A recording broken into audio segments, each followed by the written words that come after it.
Birthday cakes are much more of like a mom and a grandma and friends thing. They're supposed to be like rustic and imperfect.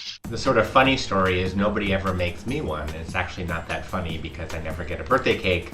I don't like baking. I just don't, I'm not good at it. As a kid, there was only one birthday cake that I liked. It was from Carvel. It had to be an ice cream cake, and it had to be store-bought. It's a shame because my mother was a great baker who could have probably made me some wonderful cakes, but I only wanted store-bought cake.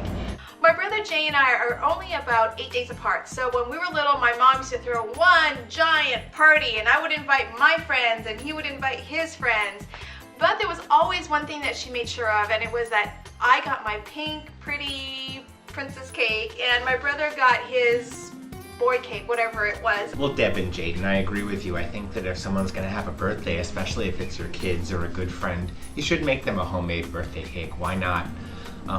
The sort of funny story is nobody ever makes me one. It's actually not that funny because I never get a birthday cake. When I wrote my first book, the cake that everybody commented about was the coconut cake because I said, this is the cake that I would like for my birthday every year, and I'm hoping someone would make it for me. Of course, it's been about 10 years since I wrote that book, and not one person has made me that coconut cake yet. David, I will make you a coconut cake for your birthday next time.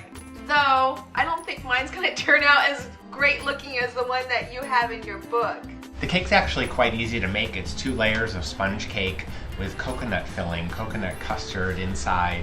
And the great thing about it is you can make it in advance, and then when you're ready to serve it, all you do is you ice it with whipped cream and then cover it with toasted coconut.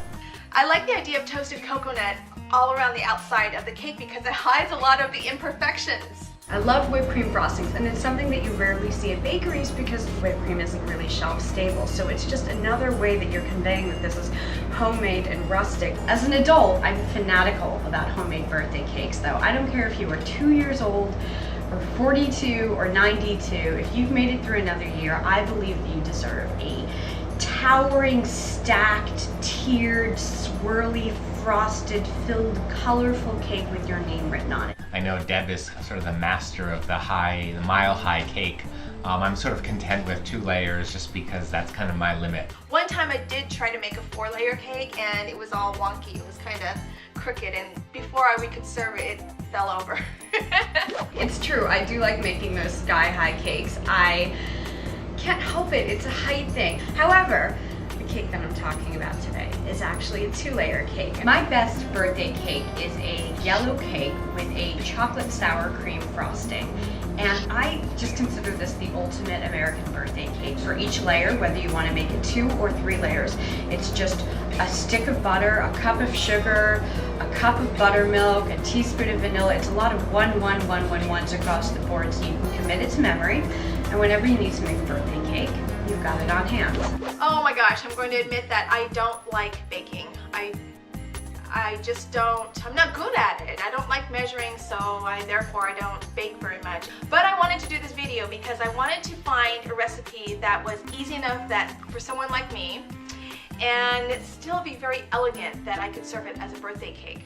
Ina Garten's Strawberry Country Cake makes 2 of these cakes, and it's the cake, it's freshly whipped cream, and fresh strawberries. And I love this cake, it's because it's rustic, which, you know, for me, I can be very sloppy on it, and it doesn't have to be absolutely beautiful, perfect. Now Jaden, you say you can't bake, but that strawberry cake sounds really good. Jaden, I am so glad you got over your fear of baking birthday cakes. I am so bummed that you think that it is just for the realm of crazy bakers like David and I who do insane things, because I think that's exactly it, that people think that it's for professional bakers when truly, like, birthday cakes are much more of like a mom and a grandma and friends thing. And I hate the thought of any of my friends going through their birthday with just a store-bought cake, even if it came from a good bakery.